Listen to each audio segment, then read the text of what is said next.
What's been running in my mind is these cycles.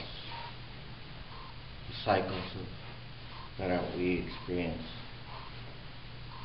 in our world, especially now that we're beginning winter. December 21st from the Western tradition is the winter solstice, when the earth starts to withdraw. It does pratyahara, planetary pratyahara. It withdraws itself. It withdraws the energy from its limbs, and the leaves fall off. It hibernates, and then in the spring it again opens up. It expresses itself.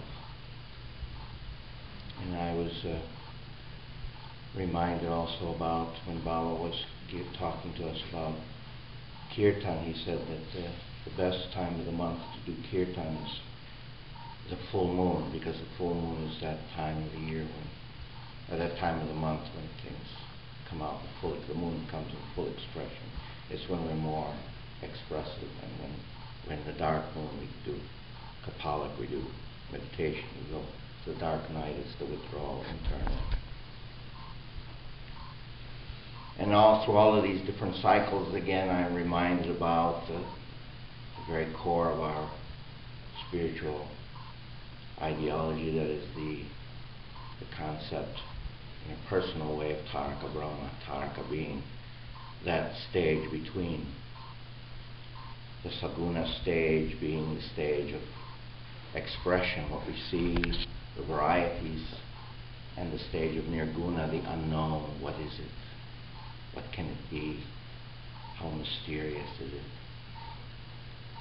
And again, this movement we're moving now toward the end of the year, and 2009 is coming in a few days, and we enter into a new year, the newness. What's going to happen? What will it be like? It's unknown. So for me, life is a constant movement from the known, the comfortable, the stable, the secure, into the unknown, the unstable. What's going to happen? And so the cycles are constantly moving, and as I move into a new cycle, into a new unknown experience, I move with a little bit of, is it going to be okay? Should I step there? Don't put too much pressure yet, because I don't know what it is. Take my time and gradually move to the next foot, and then step with the next one a little bit tenuously. Is it going to hold me? Is it going to be safe? And move, and constantly, then gradually get a little bit more speed. And so it's interesting that in the United States, as an example, I don't know if this is throughout the world, but I remember in the United States, the New Year was always a baby, and the old year going out was this very old person who was, sort of limping out of the year.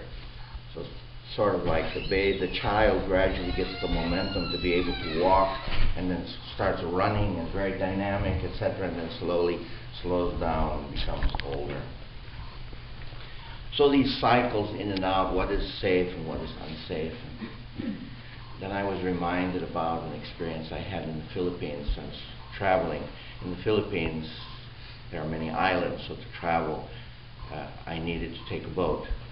And boat ride is quite long, and so sitting on the boat, meditating a lot, and a lot of people, bunk beds, etc. And while I was on this boat in the evening, the captain of the boat came and was walking around, kind of bored. Actually, riding on a boat isn't very interesting unless there's a storm. Then it's quite interesting. But otherwise, it's pretty plain. So he was looking for something interesting to do, and he saw this fellow dressed in orange sitting in the middle of his ship, and so he went up to me and said, "Who are you?" And we got into a conversation, and then he invited me to the deck where they're steering the boat. And it was amazing because where we were staying as passengers at the back of the boat, it's quite noisy. You keep hearing the motor all the time. But when you come up on the deck, it's very silent. It's beautiful, very quiet. And it was a beautiful night.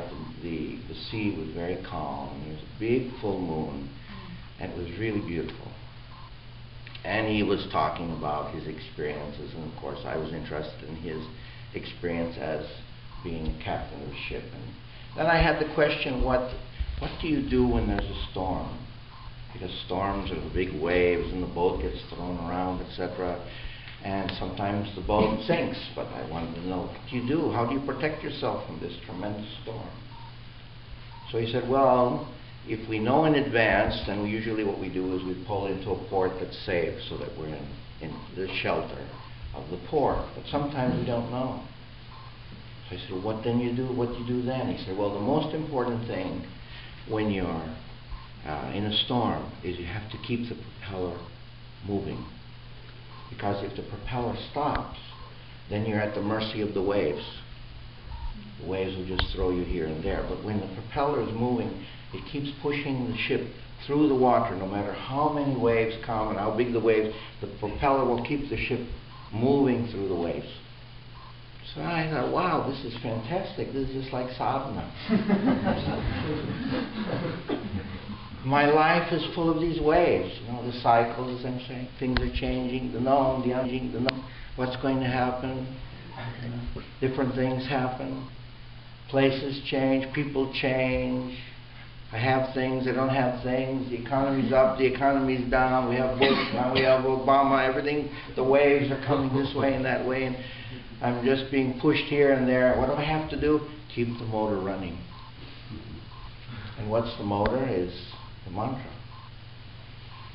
So I have to 20, as Baba said, keep singing kirtan 24 hours a day.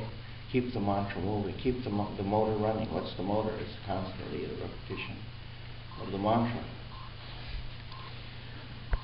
So, in keeping the repetition of the mantra, is that what it is? Just simply the so what is it that actually is the repetition of the mantra? Then I'm reminded again that what is my fundamental duty as a spiritual practitioner is ideation. And what then does it mean to ideate? Well, for me, ideation is three things. The first thing that ideation is that, especially when we're talking about Bhavanam Kevalam, Baba talked about Bhavanam Kevalam being 8 syllables because the Kundalini jumps 8 times to the Sahasrara chakra. So I hope during this retreat your Kundalini is jumping. Okay? And I hope it jumps to all the chakras. So as every syllable of the mantra is a particular sound. Ba and ba and na and ma and ke and wa and la and ma. These are the sounds that Baba has selected. And so on an acoustic level, on a sound vibrational level, if we read Baba's book on biopsychology, he talks about these different sounds and how they affect us, how they affect our chakras and glands, our hormonal system, etc. So as we are repeating these sounds, we are creating a resonance, we are creating a vibration in our physical body. And then on the psychic level, when I joined Ananda Marga, it was 1970. Now, today, this time of the year is a bit of a celebration or an anniversary for me because 38 years ago, I left for India at this time of the year. So I'm returning after 30 years to the United States. I don't know what a cycle 38 years is, but anyway. So, what was my concept? I remember the first Acharya who came to this country. When I joined Ananda Marga, he had us believing that Baba was Babaji because in California where I was living at the time, Yogananda's book was very popular, the autobiography of a yogi. And in that book there was a picture of Babaji, the eternal guru who's sitting in the Himalayas with long hair, etc. And so when we did Dharma Chakra, we had this person's picture. For some reason, Dada wasn't confident enough to put Baba's photo. It was only maybe 3 weeks or 2 weeks before I left for India that suddenly this picture is pulled out and said, it's not him, it's actually him. So So that actually when I got to India and saw this person, well, wow, he doesn't look like Babaji at all. He's got his hair cut. So then that's also when Baba introduced Baba Nam Kevalam in 1970 in October. That time of the year he was introduced.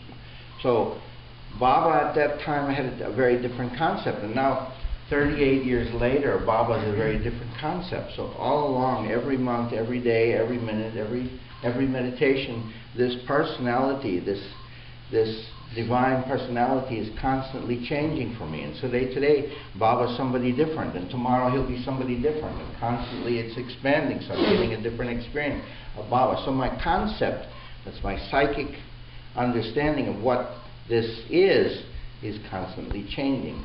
So that's the second aspect of ideation for me, is that what is this person? Who is this person? And constantly expanding that, my understanding of what Baba is. And the third thing that makes ideation important for me is that what is my relationship with Baba?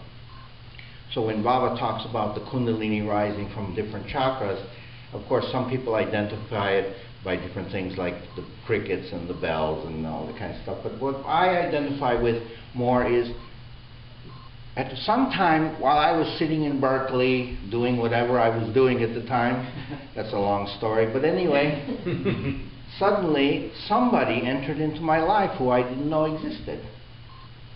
And that's Baba.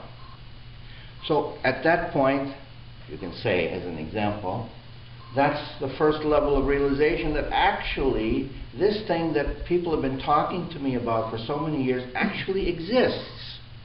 That there is something that's transcendental, that there is something divine, there is something mystical, there is something called God, or beyond God. Okay?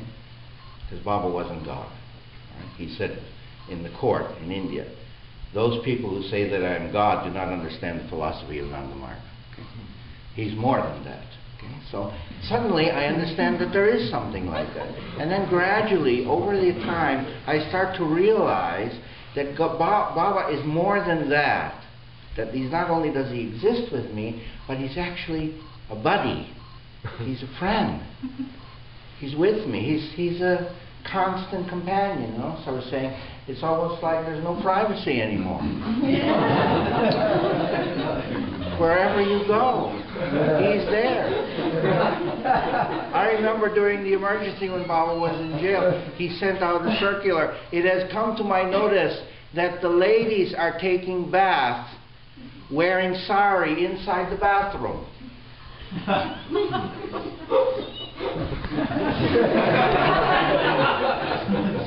Doesn't that scare you a little bit? There's a lady taking a bath inside the bathroom in supposed to be the most private place in the world, and somebody's watching. Baba! I mean, that's really privacy, isn't it? And there he is. So that's another level of realization, another level of experience. Wherever I am, there he is. Those donuts really look good, but they got eggs in them. He's looking.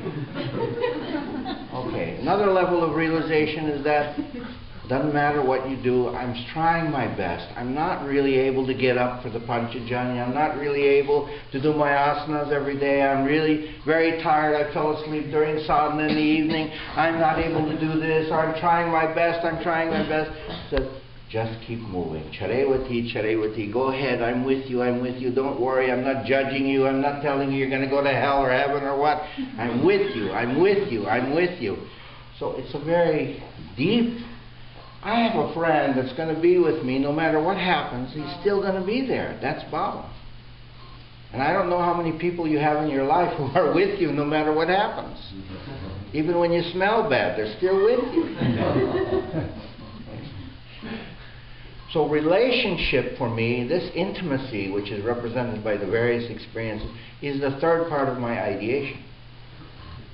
So I think it's really important as I move into the new year to sort of understand that, again, I have to remind myself that ideation is about what is actually this experience of the sound of the mantra. What does Baba mean to me at this very moment?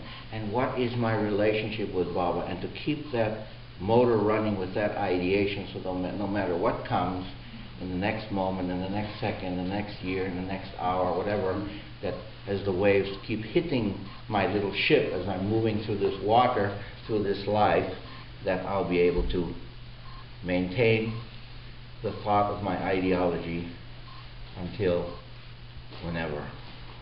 That's my little message. Namaskar. Thank you.